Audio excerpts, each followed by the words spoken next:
Hey everyone, welcome to Broadband Deployment News. Comcast has announced that they are going to be doing field trials of DOCSIS, low latency DOCSIS, and they plan on deploying that before the end of the year. What is low latency DOCSIS? Be right back and I'll tell you all about it.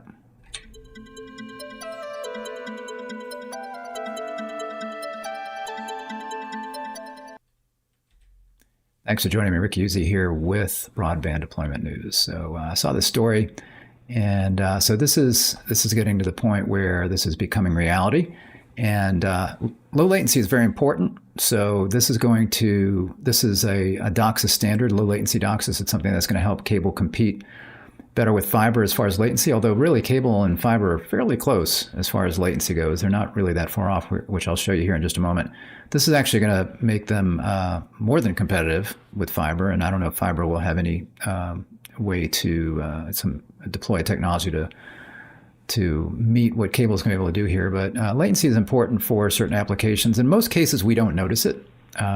When you are, even if you're streaming video, you don't notice it because there's buffering that takes place, and generally if that buffering is having a problem, it's not really the latency so much as it's maybe your bandwidth. So if you're trying to, latency could be involved. But I mean, if you're trying to download something and suddenly it starts buffering, could be something along the connection. Could have something to do with latency, but generally, you're not watching something exactly live. If you're streaming and watching a sporting event, there's a delay in there because of just in general. Even if you're watching over the air video, there's going to be a delay on getting that signal from you to your TV if you're using an antenna or over standard QAM-based cable or whatever. But streaming it, same thing. You've got that delay due to the distance that is traveling and traveling over that media, but then also you're going over a broadband connection, so there's some latency involved there. So you're never actually watching the event live, but obviously the longer the delay, I guess the further behind you are. But generally, we don't notice that. If you're watching a program, that's pre-recorded, you don't really care as long as it doesn't buffer and it streams. You don't care if it's you click it. It might take a few seconds to start, and then it starts streaming, and then it builds up a buffer in there, and generally you don't have any issues. Other things are more latency sensitive. Gaming is a big one. So that's one that I think this is really going to be aimed at, and we'll see here, who they're aiming this at, actually, or who they're doing their testing with. So you see here that they are doing these field trials ahead of expected deployment. Comcast has revealed via a blog that it's kicked off what it asserts are the first field trials of low latency DOCSIS, or LDD, or LD, excuse me.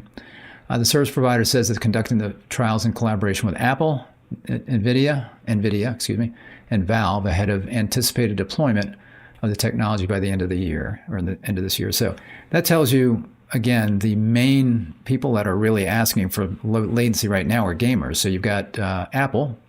Apple does streaming. I guess they might have some gaming, so there could be something in there with their streaming.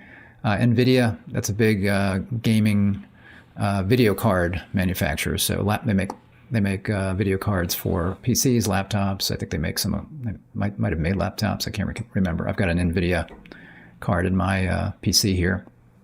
Valve is a gaming software company. So this is where latency is really important for folks. In general, like I say, most people don't notice if their latency is a little bit off. But if you're gaming, anything that requires kind of a more real-time kind of thing, in gaming, a lot of times gaming is not so much about bandwidth because a lot of times, depending on where you're playing the game, if you got it on your local computer, you've got a lot of the graphics right there, and really all you're doing is transmitting telemetry back and forth. But that telemetry is very important because when you move, when you duck, when you pull the trigger, all of that has to be communicated back to the gaming server very quickly. And if not, you might be dead, right? So gamers, very important for them. I mean, people in these gaming tournaments, they can win like $1 million or more. I think Fortnite had some kind of ridiculous, I shouldn't say ridiculous. I mean, these guys are good at what they do, I guess. So if it makes sense, if the market bears it, I think they were able to make really good money on gaming. But you got to have a very low latency kind of machine there. So, and service. So gaming, very important, but other things, some people talk about autonomous vehicles. I know we have those now, but I think there might be some additional things that can be done with low latency connections on autonomous vehicles, virtual reality, augmented reality, those kinds of things where you need very fast If you're going to be doing that, let's say with a broadband connection involved, you're going to need very fast communication back and forth. Remote surgery, very important. Situation like that, you could be dead IRL, not just like in a gaming situation. So these are all kinds of applications, but most of these are kind of a little bit in the future. But certainly gamers today are the ones who are really, really interested in low latency. So this is something where a broadband provider can provide a lower latency offering to folks. And if they do that, then they have an opportunity maybe to upsell and can get those folks off on a different kind of service, something that has a better latency, let's say, than their normal offering. So you see here, Comcast, we mentioned that already. So the trials enable app developers to mark traffic as latency sensitive using such open guidelines. And I mentioned some RFC here. The LLD enabled network via a new data packet processing function will then manage the flows associated with those apps to optimize application performance via lower latency transmission. And I'll explain a little bit more in a minute about how it actually works. That's how it works, but I'll explain a little bit more about what that means. Cable Labs LLD standard implements the Internet Engineering Task Force Low Latency Loss Scalable Throughput, or L4S, open standards. Apple demonstrated the benefits of L4S for its video conferencing at its recent Worldwide Developer Conference. Comcast blog cites NVIDIA's GeForce Now cloud gaming as another app whose performance LLD will enhance. So video conferencing, generally, when I'm on a fiber connection, but even before I was on a fiber connection, I generally did not have a lot of issues with, let's say, using a Zoom call or something like that, because generally the latency that you would get through cable or certainly through fiber is low enough for what we have today is low enough for, let's say, video conferencing like that. There may be more important video conferencing, let's say enterprise level, where it's required that it be a little bit more lower latency. But in general, I think video conferencing is not that big a deal, kind of like video streaming. I don't usually find much of a delay, even if somebody's around the world generally. If you're using something like Skype, sometimes that's a problem. But generally through some of these conferencing applications, I've not really noticed that being a problem. Comcast subscribers participating in the trial will need the latest Xfinity 10G gateway, or a couple of models here, or an Aris S33 or Netgear model gateway that mentions here to experience a difference LDD is expected to make. The blog did not reveal where the trials are taking place or how long they will last. And by the way, I linked to this article in the description of this video. However, the blog did state that Comcast plans to make application marking for LDD entirely voluntary and available for use with no special cost, agreement, or proprietary APIs. So I believe that means those that are going to take advantage of maybe tying into the LDD. I don't think, maybe like the NVIDIA and Apple and the software company, what was it? Can't remember, up there further in the article. But so maybe they're talking about that. I don't know. As far as customers, they may make it, I guess they could make it a premium service for their subscribers, or maybe they'll decide to just give it to everybody. I don't know. The service provider is soliciting participation from other app developers who may be interested in leveraging LDD. So what is it and how does it work? So first off, let's look at latency in general and what we were seeing. This was from the 2022 FCC Broadband in America report or something like that. I should go ahead and link to that. I forgot to put that in the description. At the end of this video, I'll go ahead and link to the 2022 report. That was their most recent report that the FCC does. They look at broadband providers. They look at things like the major providers, what speeds they're providing, latency, those kinds of things. So you can see here, you've got off on the, you can't see me pointing, unfortunately, on these slides, but off to the right, you've got cable, the little orange triangles, and you've got DSL, the blue diamonds, and you've got fiber being the square gray box. So you can see DSL, is not the fastest. It gets closer to fiber and cable as you get faster speeds, but as you got these slower speeds, probably because it's very possible that then you've got a longer distance between the customer and the central office, wherever the DSLAM is, which means that they get reduced speeds and latency probably therefore would be impacted. But it gets a little closer as you get up to 50 megabits per second, 100 megabits per second. You don't see too many DSL connections at that speed, which means that's probably, again, customers that are close to the central office, so your latency is going to be lower in addition to having a faster speed. So And these are advertised download speeds. Then you've got cable. You can see cable, they're at 50 megabits per second. And really, a lot of these, they're at about 15 milliseconds, which is really pretty good. You got up to 20 milliseconds there at 200 megabits per second and at 400 megabits per second. Then at 800 megabits per second, you're close to maybe it looks like 12 milliseconds. At 300 megabits per second, they were measuring at 10 milliseconds. So that's probably just depending on when they were measuring. And, it's not going to be all that different on the cable side as far as, again, you might have longer distances that might impact things, but the speeds really should make a difference like that. Then you've got fiber, and you can see, again, cable and fiber are pretty close. Now, you do have fiber being a little bit lower in most cases. You see that they're, looks like to be under 15 milliseconds on most everything. They're at 10 on a couple of these, on the 200 and 500. So fiber's got an advantage there on latency. But again, it's not that much of an advantage. So cable and fiber are very close in that area. Now, what's causing the problem? There's something called queuing delay, where, and this is what they're going to look at to probably make the most significant impact on improving this. So queuing delay would be you've got just a lot of stuff in the queue. It'd be like taking a pitcher and pouring water in a glass. It can only hold so much. So eventually, you don't want the packets to flow over like it would here in the glass. So you've got to build up a queue and then work through that queue. So if you think about it this way, you think about a supermarket. You go and you get in the line there at the supermarket, and you've got all these people in front of you. And let's say you've got 4 or 5 items, and then you've got 3 or 4 carts of groceries in front of you that are full to the brim. So that's a queuing delay. You've got people with lots of groceries in front of you, and you really don't have you don't have that many groceries that you need, and you're just having to wait. So that's where the express line comes in handy, right? So 10 items or less, you can go slip over there. It's a special lane just for you. And the people that have got lots of groceries, they wait in their line and they have to kind of deal with that. But you, because you've got fewer groceries, you can get in your express lane and get out quicker. That's kind of what low latency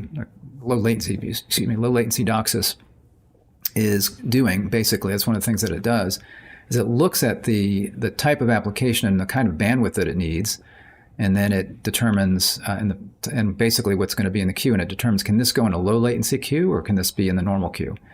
So it's kind of like that express lane. So you've got certain things, like if somebody's streaming a Netflix video, that's lots of data. But again, it doesn't really require ultra low latency. You don't want it to be so slow that you click on it and it takes forever to start, and then maybe there's some kind of hiccups in there. But generally, the latency that we have, what we were just looking at there from cable and fiber, it works just fine. And even I think satellite broadband, you're generally okay on streaming video. When I say satellite broadband, I don't know about geosynchronous, but something like Starlink that's low Earth orbit, I think you'd be fine streaming video. So not generally required, but it's what you require is more bandwidth so that you can stream that and not have any kind of problems because you don't have enough bandwidth. Downloading files, same kind of thing. If you're downloading a file, latency isn't really important. You want bandwidth so it comes to you quickly. But if it takes, a second to start the download, or if it takes 5 seconds to start the download, you're not really going to make that much. It's not a big deal, right? You're more interested in how long it takes the file to come down. So this is kind of one of the things that low latency DOCSIS is doing is putting, basically determining who can go in a different queue, so to speak, one that would have fewer packets and be able to get people through the line quicker that really need that. And then those applications that require more of a queue, or they're going to have to do that high queuing, they kind of stay in the other lane. And then there's something called a request grant loop, kind of this media acquisition delay, they call it, where the CMTS and the cable modem have to communicate back and forth, and there's this request and grant, so you're requesting information, granting that. And there's some built-in delays there that don't need to be there, I think. So what they're looking at doing there is kind of shortening that time that the CMTS has to process and schedule those grants. So if you can shorten that loop, then they can handle more of that, and that can speed things up as well. And then there's also a what they call a proactive grant service. So this would be where you're scheduling a stream of grants for a specific service flow, and that would be at a rate that would be kind of anticipated for that service flow at that kind of rate, or even exceeding that rate. so that you're anticipating what's coming, and then you don't even need to have any kind of a request grant process. This would generally be, I think, maybe it's slower, less than peak times, let's say. But the idea is that you've got these grants already in place, and then when someone needs one, they just grab it. So my analogy here was kind of this, passing the baton. So you've got, when you're running in a race like this, the guy who's got the baton and he's running, he sticks his arm out there. I can't remember, is the guy that's in front that's sticking his arm out there? Maybe that's what it is. Yeah, so he takes off running, and then he sticks his arm out there and holds it, kind of requesting it. The other person's holding their arm out, and then they slap it in there. So I guess it's maybe the opposite in this case, but you've got that process where you're kind of anticipating what's going to happen and trying to get that taken care of more quickly. So that's what's going on there. And that's it. That was that. Back to that. So those are kind of the main things as far as low latency DOCSIS. There's other things that that cable operators are doing that's going to improve latency. That's kind of part of the whole 10G DOCSIS 4.0 initiative, or really more 10G. Like distributed access architecture, for example, as service providers put equipment further out to the edge, as they get fiber further out to the edge, like remote PHY devices, remote MAC-PHY devices, where you've got either a mini CMTS out in the field, or you've got an RPD, the physical infrastructure out in the field. Then you can have digital fiber going further out, closer to the customer. So that's obviously going to improve speeds and reliability. And you've also got coherent fiber optics that cable industry is working on. Those kinds of things are going to improve latency as well. But in general, the low latency DOCSIS that I was talking about, that's that request grant loop and some of this proactive grant service, trying to improve things there and handle that queuing delay. That's the really important one on kind of shuttling people into more of a fast lane as if they have a low latency requirement. So thanks for joining me, and I appreciate your being here. If this was interesting, if you give me a like on the video, I'd appreciate it. And go ahead and click the subscribe button if you're not subscribed, and click the little bell to be notified. Now why is that not showing up? Got a chat, again, I have had problems having this show up in my screen right here, but I've got a chat here that I can read off. Says, oh, thanks for the fantastic content information you've provided over the years. I appreciate that. Currently trying to wrap my head around upstream P&M impairments, taps, and echo cavities. Still confused, but your videos on the subject have been invaluable. Well, I appreciate that. Thank you. So yeah, if you are, he's talking about proactive network maintenance.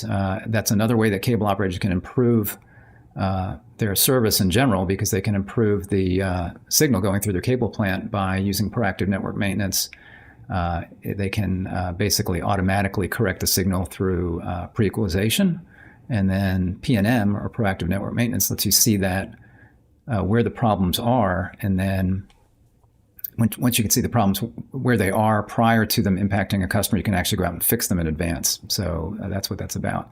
So you can, if that's something that's you're a cable operator and you're not aware of that, or you want to learn more, go to our website there. You see zquorum.com and click on Pre-Equalization Analyzer. That's our P&M tool. You can learn more about it there.